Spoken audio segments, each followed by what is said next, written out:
Hi, my name's Maddie. Welcome back to my YouTube channel, or welcome if you are new. In today's video, I'm going to be doing the book recommendation tag. I have given myself a rule. I'm not going to repeat any book. I think I've done it. I think I did it. I'm pretty sure I was good about it. So let's go ahead and get started. The first question is a book that you tell people is your favorite.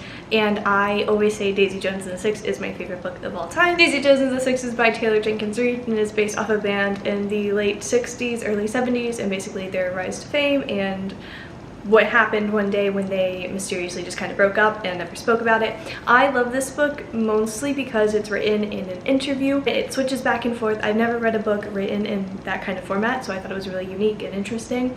But it is such a great book. The themes are incredible. The characters are amazing. You love them. You hate them. It's just overall, it's just such a fantastic read. So totally recommend that one. A book that is your guilty pleasure. Ooh, I got a lot of those. My first one's probably going to be Black Dagger Brotherhood by J.R. Ward. I love that book series so much. She is probably one of my most read authors just because the series alone is like 20 books right now, 21 books, and there's another one coming out. But it's basically just about these like warrior vampires, and it's a good time. I enjoy it a lot. The other book that is my guilty pleasure is a Hades and Persephone retelling. It is Promises of Prom Again. It's by Savar Miller. It's a great series, but the first book really just, it nails home. The third question is a book everyone loved but you didn't. People We Meet on Vacation by Emily Henry. I've read 2 of her books and I don't think I'll be reading any other of her books, unfortunately. People We Meet on Vacation, it just felt really pointless. I was not a big fan of it at all. A book you read the fastest is question number 4. I'm gonna give it to Iron Widow by Xiran J. Zhao. This book is absolutely fantastic. I love this book so much. This is one of probably my best books I've read this year, and I have to wait like an entire year to read the sequel. I would do anything to read this sequel, ma'am. Thank you. There are male and female pilots are like coupled up together, and the more times than not, the female pilots end up being killed because the males are more powerful and like absorb their energy. It's very complicated. I don't know how to explain this book. It's based off of the only female Chinese emperor, so that's very impressive as well. I love this book and I can't wait for the sequel.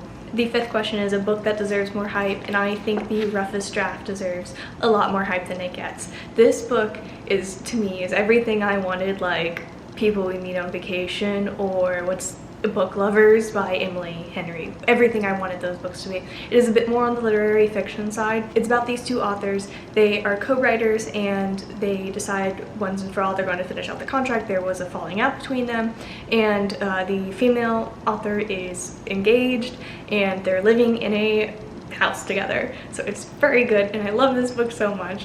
10 out of 10. 5 stars all around. The next question is a book that is being made into a movie or TV show. The book is already a movie. It's on Amazon Prime right now. I haven't watched it, but Red, White, and Royal Blue by Casey McQuiston. I love this book so much. This might be my most read book. I'm not entirely sure.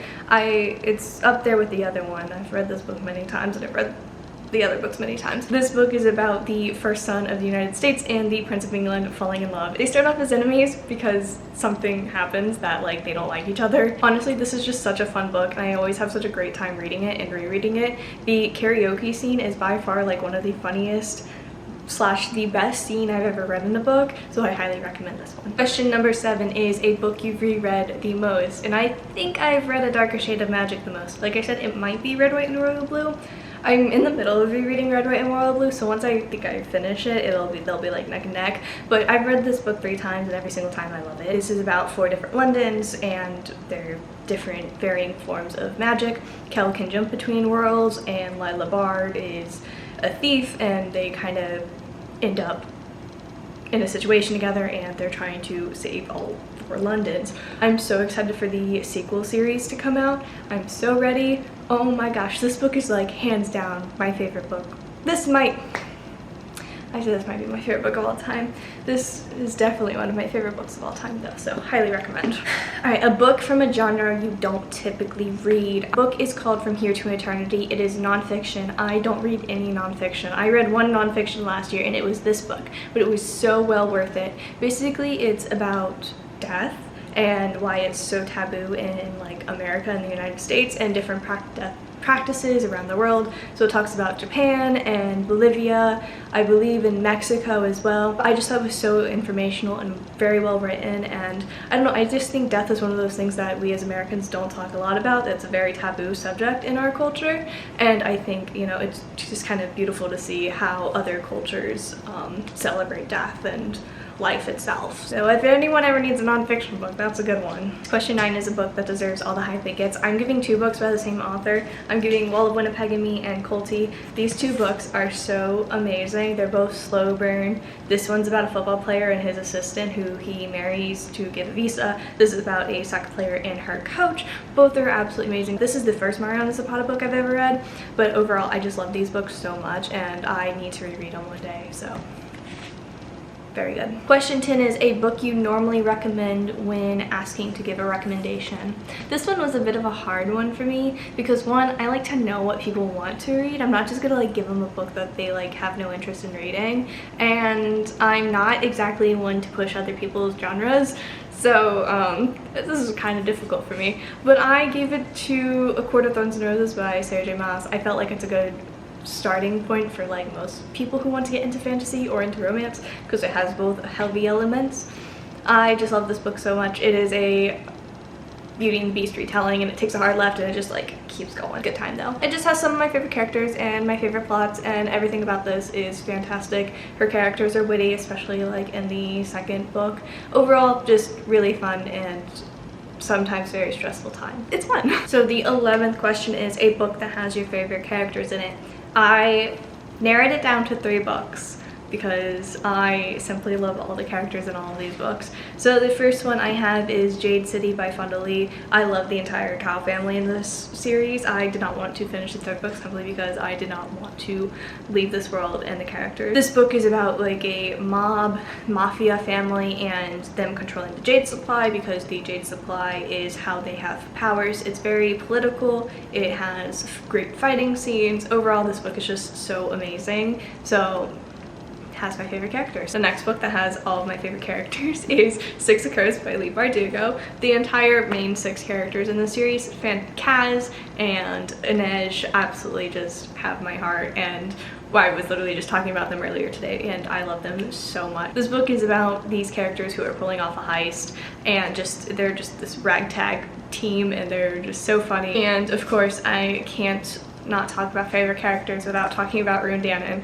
So Crescent City by Sarah J Maas also has a book with all my favorite characters in it. This book is about Bryce and Hunt, but Rune and the frat pack are like literally my favorite characters ever. I love my 83-year-old frat boy, so let's go. Question 12 is a book I wish I could live in, and I'm going to say Kiss the Sky and the Calloway Addicted series of just as a whole. I love this world and I just think they're so fun. I would want to be friends with the sisters. I think they're so great and just so loving and accepting, and overall this is just such a great book series and I think it would be really fun. I don't know, I would just want to live in this world and, you know, have the Calloway, We Are Calloway TV show. I think it'd be so fun because they're almost kind of like the Kardashians but a little bit less drama, a bit more real, and because they have like real problems even though they're loaded. Question 13 is a book I thought I would hate but ended up loving, and I thought I was going to hate Rune of Wolves by Leigh Bardugo simply because I did not care for King of Scars. King of Scars was a lot of setting up and absolutely just everything pulled together so well in this book that I like regret everything I ever said about King of Scars. So for whoever I was ranting about King of Scars to, I apologize and I take back my words because this is like hands down one of the best books Leigh Bardugo has ever written. This is like the 3rd series in the Grishaverse, so you do have to read the other 2 series to kind of figure out what the heck's going on in these 2 books, but this book is just so incredible and just the way she's able to tie things together, amazing. So definitely love this book. This was one of my 5-star books a few years back. Question 14 is a book that made me cry. I have a lot of those. I cry all the time. Okay, let's see. I'm going to say The Silent Waters by Brittany C. Cherry. This is the 3rd book in a series. They are standalones though. I read The Silent Waters first and I absolutely bawled my eyes out at the end. So great. Basically, it's about this girl. She has something traumatic that happens to her, so she ends up becoming mute. She doesn't talk to anyone. She uses like a whiteboard to talk to people and communicate. And you kind of just figure out what had happened to her, and she falls in love with, like, I think it's her brother's best friend or her best friend's, but one of the two. But I think it is her brother's best friend, and it's just so great, and just the way that he like loves her and communicates with her is just so sweet and touching. Made me cry on a train in Japan, so go figure. Anytime I cry in public, I cry way too much in public about books. That's like really embarrassing. Oof. Question 15 is a book I wish I could read for the first time. Gracing the Grunt by Mariana Zapata. Are we surprised? I love this book so much. It's about superheroes, and I don't think I've really read many superhero books, but this one takes the cake, hands down. I love Gracie and her inner dialogue, and I would give anything, absolutely anything, to read her thoughts again for the first time, because she is so funny. And it's probably, honestly, this is probably funnier the second time around, but she is so funny. And just figuring out why he landed in her yard, anything to read it again. Question 16 is a book that could cure a reading slump. I think Legend of Lattes by Travis Baldree, I think is his name, would cure a reading slump. It's very cozy and low stakes. Legend of Lattes is about an orc who opens up a coffee shop in a city, and no one knows what coffee is, so she kind of has to experiment and figure out how to get a customer base in a city who no one knows what coffee is. And the way she like interacts with different individuals, and like she has people bringing in scones for her and baking for her and fixing up the shop for her, and it's just very sweet. It's very well written, and it's just a really fun book to read, and I really adored it. I loved it. I read it pretty fast, but overall I just think it would definitely 100% cure a reading slump. The other book that I think would cure a reading slump is Once Upon a Broken Heart by Stephanie Garber. I absolutely love the book series so much. I love Jax and Evangeline so much that it's just, the world building is so great. There's a lot, and it's very whimsical and just very fast paced, and I think it's just one of those books that kind of like sucks you in and sweeps you up and just you run with it, and it's just so beautiful, and I just love the world so much. I think if I could live in any world, purely because it is nonsensical, of any fantasy world, it would probably be that one. I don't want to live in a fantasy world, just so we're clear. If we're confused on that last question of what world would you live in, I wouldn't live in a fantasy world. I'm not built for that. I am built to live in the real world. If I had to live in a fantasy world, it would be that one. Number 17 is a book you think everyone needs to read, and I think everyone needs to read After I Do by Taylor Jenkins Reid. I just think the message in the book about marriage is absolutely fantastic. It's about this couple, and it's a marriage in trouble. It's a bit more on the literary fiction side as well than like on the romance side, but overall it is just so, I think, well done. You want to scream at the characters, and it's just beautiful and almost heartbreaking and very like bittersweet. Like I said, I think just the message of marriage and what marriage really is about is just, everyone needs to read it. Okay, so I am repeating a book, but it deserves to be repeated. And the question is a book that you think deserves to be a movie or a TV show, and I think Iron Widow deserves to be a TV show. This book reads like an anime, and it's based off of an anime, and that's okay. We don't have to go there. This is like the closest book to an anime I've ever read in my life, and because of that, this needs to be a TV show or a series or a movie or something. I don't know, but someone get on this, please. I beg of you. The other book that I think would do really well as a TV show or as a movie would be Finding 13. I just think the things that happen in this book would make a fantastic TV show. First and foremost, the characters are amazing. Secondly, the themes that it handles and the very rough topics that it goes over, I think would, just the messages it sends would be absolutely fantastic, and people like need to read this book. Question 19 is a book you wish everyone would read, even if it's out of their comfort zone. I'm going to say Babel by R.F. Kuang. I just think this book is so amazing. It is hands down one of the most well-researched books I've ever read in my life, short of a textbook, and overall just absolutely beautiful, absolutely heartbreaking and gut-wrenching, all of the feelings, and just read it. It's amazing. Okay, I'm not even gonna tell you what it's about because I didn't know anything about it either, so go read it.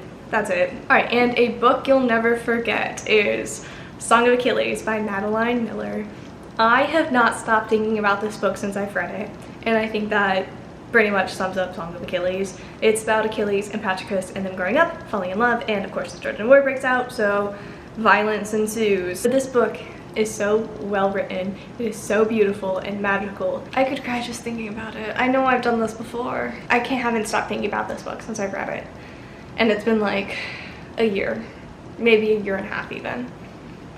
But it's just absolutely amazing. Alright, and that's it for today's videos. I hope you enjoyed my recommendations. If you liked this video, feel free to like and subscribe and hang out and talk to me more about books. I hope you have a fantastic day. Goodbye!